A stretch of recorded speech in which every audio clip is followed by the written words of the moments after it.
Years passed, and the kingdom of Obaduku sank deeper into despair. The once vibrant land had withered under the wrath of the gods, who had turned their faces away after Prince Chiji's foolish act.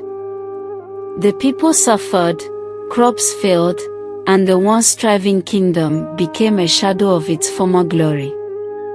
King Azebui, now frail and grey with age, had seen enough. The pain of watching his kingdom fall apart was unbearable.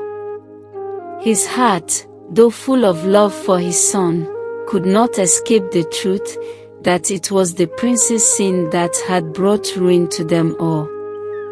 One fateful evening, with his body weak and spirit burdened, the king called for his most trusted priest and the council of chiefs.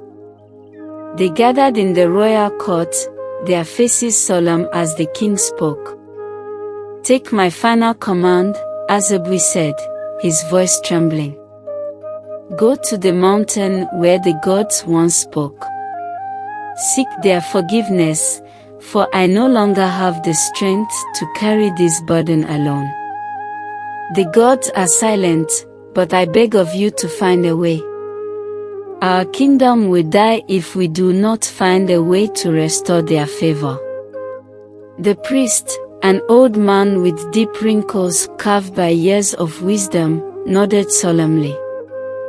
He had long held the faith that the gods might still hear them, even in their silence. With the chiefs by his side, he set out for the sacred mountain where the gods' power had once been felt. Days turned into weeks as they climbed the steep, jagged path, praying for a sign. But the gods remained silent.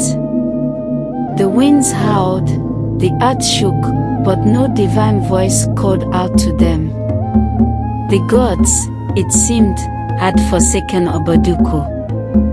When they finally reached the top of the mountain, the priest fell to his knees, his heart heavy with hopelessness. He raised his hands to the sky, asking for mercy, for a solution to end the suffering. It was then that the silence was broken. A deep, rumbling voice echoed from the heavens, shaking the very earth beneath them. The gods had spoken. "The prince," the voice thundered, "has broken the covenant, and the land shall never be restored until his heir takes the throne. Only the tears of his firstborn shall wash away the sin and bring back the gods' favor." The priest stood in awe as the voice faded into the distance, leaving them with the weight of their revelation. They hurried back to the kingdom, the news of the gods' answer heavy on their hearts.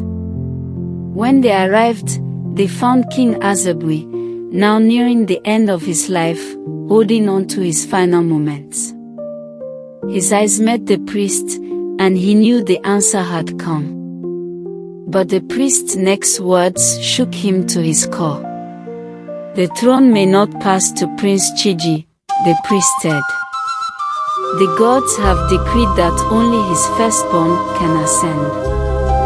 And only through his tears will the kingdom be healed."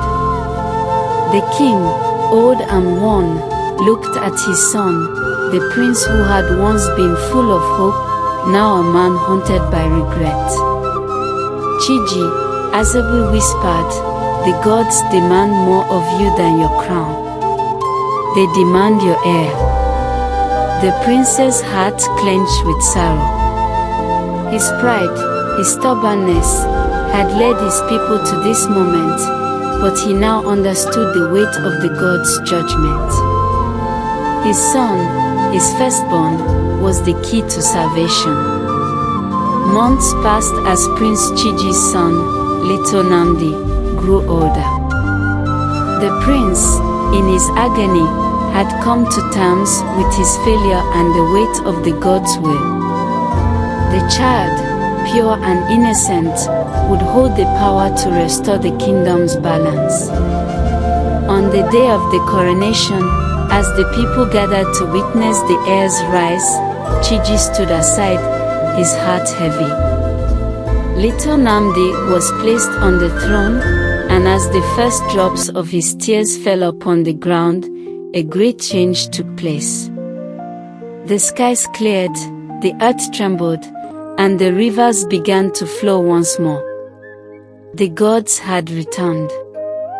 The kingdom of Oboduku was restored, its lands lush and its people filled with hope once again.